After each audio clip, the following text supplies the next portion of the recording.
ही बहैसियत speaker कर सकते हैं कि सन 1973 से लेकर आज तक उस काउंसिल की सिफारिशात पर इस पार्लियामेंट ने एक कानूनसाजी भी की, एक। इसीलिए कि जिन लोगों को ऐवान में लाया जाता है, जिन लोगों से ऐवान भर दिए जाते हैं, उनको कुरान सुन्नत से कोई दिलचस्पी नहीं है, पाकिस्तान के नजरिए से कोई दिलचस्पी नहीं है। कैसे आप दुनिया में शनाख्त कराएंगे अपनी कि हम एक इस्लामी ममलकत हैं? आपका आईन कहता है कि हाकिमियत अल्लाह रब्बुल आलमीन की हुई, और हम रूए जमीन पर अल्लाह की नियाबत करते हुए अवाम के नुमाइंदे रूए जमीन पर अपने ममलकत में अल्लाह की नियाबत करते हुए उनकी तालीमात के मुताबिक कानूनसाजी करेंगे। हमारी इनफरादी इज्तिमाई जिंदगी कुरान और सुन्नत किताबें होगी। ये मैं नहीं कह रहा, मेरा आईन कहता है। ये मेरा आईन कहता है कि इस्लाम पाकिस्तान का ममलकती मजहब होगा। ये मेरा आईन कहता है कि कानून साजी कुरान और सुन्नत के ताबे होगी। ये मेरा आईन कहता है कि कुरान और सुन्नत के मुनाफिक कोई कानून साजी नहीं होगी। इस पर कोई अमल दरामद कागजी हद तक भी आप तो उन इदारों को भी पाबंद कर रहे हैं, नेस्तनाबूद करना चाहते हैं जो इदारे आपके इस मुल्क में किसी तरह दीन और मजहब की अलामत हैं। उनको आप मुआशरे का मेन स्ट्रीम ही नहीं समझते।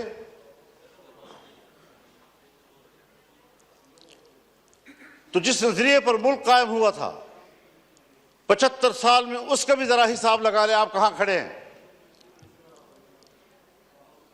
और मुमकिन है बहुत से लोग समझे कि मजहब नहीं है तो कोई चीज नहीं, कोई मसला ही नहीं है। लेकिन बहुत से लोग हैं जो जमहूरियत की बात तो करते हैं, मजहब की बात भला ना करें, जमहूरियत की बात तो करते हैं। तो हम सब मिलकर सोचे जरा कि जमहूरियत किधर है हमारी।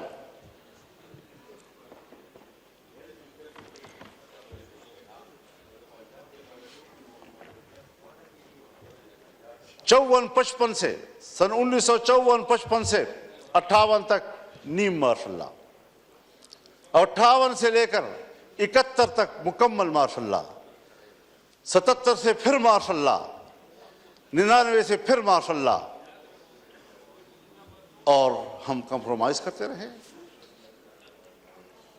यहां इसी ऐवान में हमने कानून साजी करना चाहिए। चीखते रहे हम लोग कि साहब ये जो कुछ आप कर रहे हैं कुरान और सुन्नत के खिलाफ है। किसी ने नहीं सुनी। तो जमहूरियत कहां है आपकी? इलेक्शन आपके ढोंग, असेंबलियों की कोई कदर कीमत नहीं। असेंबलियों में आने वाला अपने आप को मुआज़्ज़ज़ समझता है, अवाम का नुमाइंदा है। आपके कागजात में उसका जो प्रोटोकॉल है वो वीवीआईपी का है, उसके मराआत होते हैं। लेकिन क्या हमारा ज़मीर भी मुतमईन है इस बात पर? वस्तफ्त नफ्सक, अपने ज़मीर से पूछ लो पहले, क्या वाकई हम मुतमईन हैं इन नताइज से? और जनाब अयासाद साहब, क्या वाकई आप लाहौर के नताइज से मुतमईन हैं? अल्लाह आपको मुतमईन रखे जी, अल्लाह आपको मुतमईन रखे। लेकिन हर चंद के है नहीं है।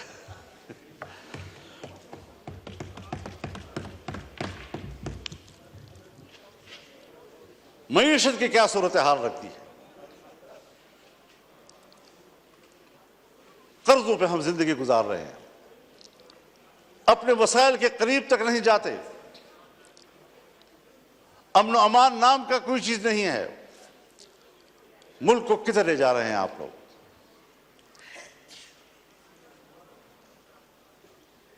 आप आए जरा लाहौर से ज़रा सफ़र करें और आएँ ज़रा। मैं आपको दावत देना चाहूँगा डेरा इस्माइल खान में, टांक में, वज़ीरिस्तान में, लक्की मरवत में, बाजावड़ में। आप वहाँ आकर ज़रा देख तो लें कि हमारी वहाँ क्या हालत है।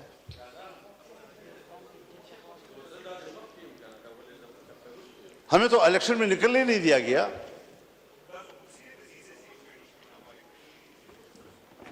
एक तरफ तालिबान की तरफ से ऐलान होता था कि हम इलेक्शन में कोई कार्रवाई नहीं करेंगे, दूसरी तरफ हमें धमकियां मिलती थी। फिर इधर से हमें चिट्ठियां मिलती थी कि आप, थ्रेट लेटर आ जाती थी कि आप न जाएं। पब्लिक से राब्ता ही नहीं करने दे रहे थे। और जो ही इलेक्शन गुजरा सारे थ्रेट लेटर खत्म हो गए, खैर खैरियत हो गई। अब न वहां हमें कोई कत्ल करने वाला है, न कोई दहशतगर्द है, न कुछ है। लेकिन ये बात जो हमारे उन इलाकों से मुताल्लिक़ लोग हैं या बलूचिस्तान से मुताल्लिक़ लोग हैं, चाहे वो पश्तून बेल्ट है या बलोच बेल्ट है, वहां पर कंट्रोल रियासत का नहीं है। और मैं बड़े अदब से कहूंगा, मुझे ये लफ्ज़ नहीं कहना चाहिए, लेकिन हक़ाइक़ को सामने लाते हुए कहना पड़ रहा है कि पाकिस्तान इस वक्त एक गैर महफूज रियासत है। जब रियासत गैर महफूज होगी तो जिम्मेदार कौन होगा?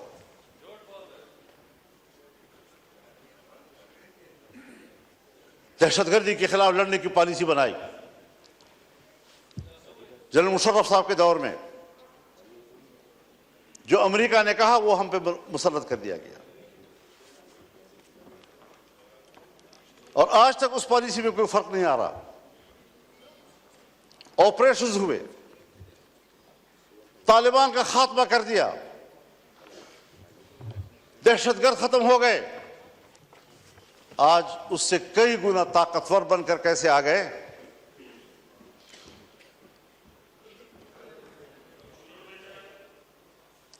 जरा मुझे भी दिखा दे बेटा। बिल्कुल ठीक है जी।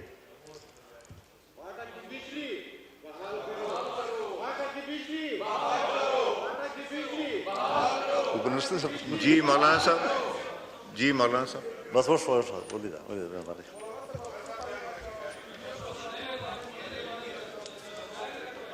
तो जनाब स्पीकर, आफरीदी साहब मैसेज आ गया, आपको पॉइंट ऑफ ऑर्डर में दूंगा, आप तशरीफ रखें।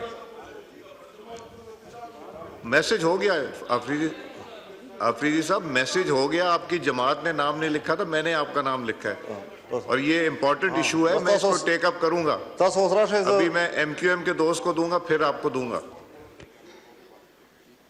जी मौलाना साहब।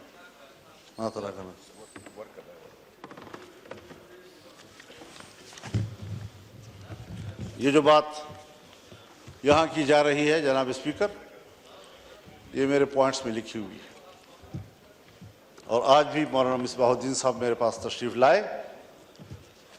उससे पहले वफूद आए, हमें मिलते रहते हैं। यकीन जानिए उनकी ज़िंदगी जानवरों से भी बदतर गुजर रही है। न ज़िंदगी महफूज है, न उनको रोज़गार मिल रहा है, बिजली भी नहीं है। कैसे वो ज़िंदगी गुजार रहे हैं आप अंदाज़ा नहीं लगा सकते उनका।